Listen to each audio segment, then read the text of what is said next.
The Nile River, Egypt. The year is 1218. A floating platform is drifting toward a fortified tower in the middle of the water. Greek fire is raining from above. The mast is burning. Soldiers on shore have dropped to their knees, not to fight, but to pray. The man who designed this machine is watching from the deck. He is not a general, he is not a knight, he is a priest named Oliver of Paderborn. And what he built that day had never been attempted before in medieval naval warfare. But the siege of Damietta is not just a story about an ingenious weapon. It is a story about what happens when an army wins a city and then loses itself, and about the enemy commander who, at the end of it all, showed more grace than anyone on the winning side. Oliver was born around 170 in Westphalia, in what is now northwestern Germany. By 1200 he was running the cathedral school in Paderborn, a prestigious academic post, and within a few years he was called to Cologne, the wealthiest city in the German lands. That invitation alone was considered an honor. He was, by training, a theologian. But what makes Oliver unusual is that he documented everything he witnessed with a precision that reads more like a military report than a sermon. His chronicle, the Historia Damiatina, is one of the few eyewitness accounts of the Fifth Crusade that survives in full. In 1213, Pope Innocent III assigned him to preach the crusade across northern Europe. For 4 years, Oliver traveled through Flanders, Frisia, and the Rhine territories recruiting soldiers and ships. He was evidently persuasive. When he finally boarded a ship in Marseille in the summer of 1217, he had helped fill an entire fleet. The Fifth Crusade had an unconventional strategy, and it's worth understanding why. Previous crusades had marched directly toward Jerusalem. The Fifth would go to Egypt first, specifically to a city called Damietta, at the mouth of the Nile Delta. The logic came out of the Fourth Lateran Council in 1215. The Ayyubid Sultanate, which controlled Jerusalem, had its economic and military center in Egypt. Damietta was one of its most important ports, a hub for linen, sugar, and Mediterranean trade. The thinking was that capturing Damietta would give the Crusaders enough leverage to negotiate Jerusalem back at the table. It was strategically coherent. What it underestimated was how well defended Damietta actually was. 3 concentric walls, 28 fortified towers along the middle rampart, and crucially, before any of that, a single armed tower sitting in the middle of the Nile, connected to the shore by a chain that physically blocked every ship from passing. That tower had to fall before the siege could even begin. For months, the Crusaders tried and failed to take it. Standard catapults couldn't reach it effectively from the banks. Direct assault by ship had already cost lives. Ladders had broken, soldiers had drowned.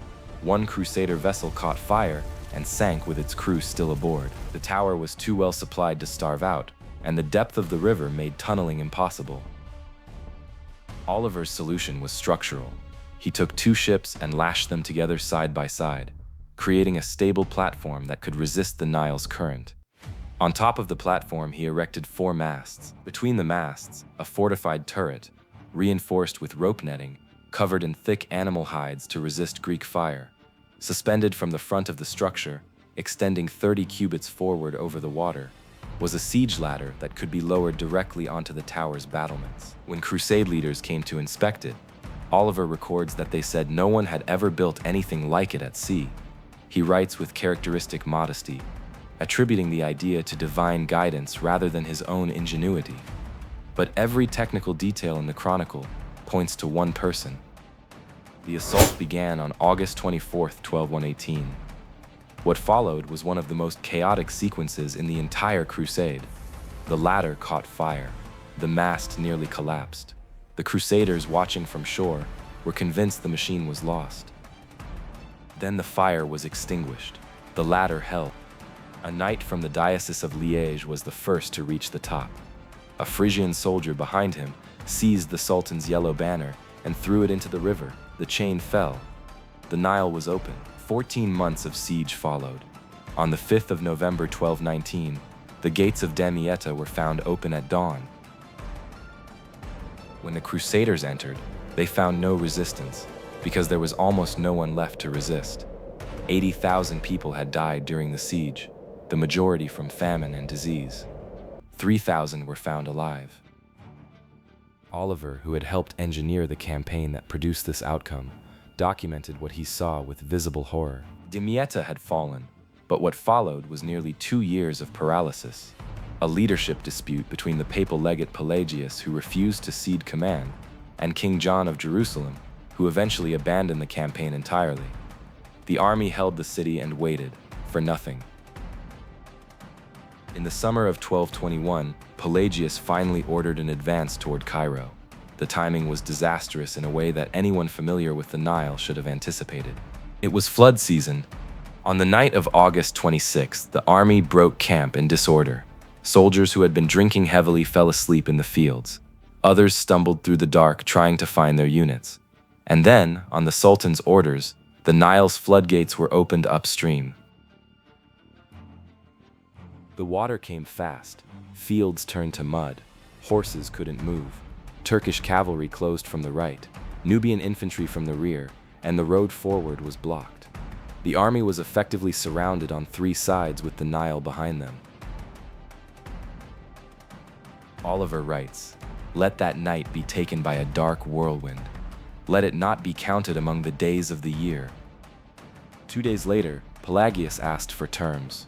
Here is the detail that reframes the entire story. While all of this was unfolding, while the army stalled in Damietta, while the leadership argued, while the flood rose, a prophecy was circulating through the Crusader camp. An eastern king named David was coming. He was said to be the son of Prester John, the legendary Christian monarch of the East. He had already defeated the Persian king. He was marching westward, unstoppable, God's instrument of vengeance. Oliver recorded this with genuine excitement. Letters and manuscripts about King David's victories spread through both Crusader and Saracen camps alike. What they were actually hearing were the opening campaigns of Genghis Khan, his destruction of the Khwarezmian Empire, reaching European ears as fragmented rumor across thousands of miles. The Crusaders took those rumors, passed them through the filter of medieval Christian prophecy, and produced a savior. There was no King David, there was no Prester John, there was only the Mongol steppe, which had no interest in Jerusalem. The truce terms were these: the Crusaders would return Damietta. In exchange, all Christian prisoners held in Egypt would be freed, an 8-year ceasefire would begin, and the army would be allowed to leave safely. What happened next, Oliver clearly did not expect. Sultan al-Kamil fed the army. Oliver writes, "These people, whose families we killed, whose property we seized, whose homes we burned, they fed us with their own food while we were starving and on their land."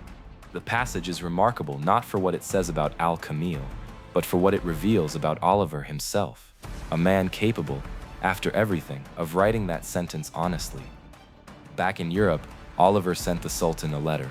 He offered him what he considered the greatest gift he could give, an invitation to Christianity. No reply ever came. Whether the letter even arrived is unknown, but the gesture survived. Everything Oliver witnessed, the tower, the flood, the false prophecy, the unexpected mercy, survived in Latin in dozens of manuscripts across Europe's libraries.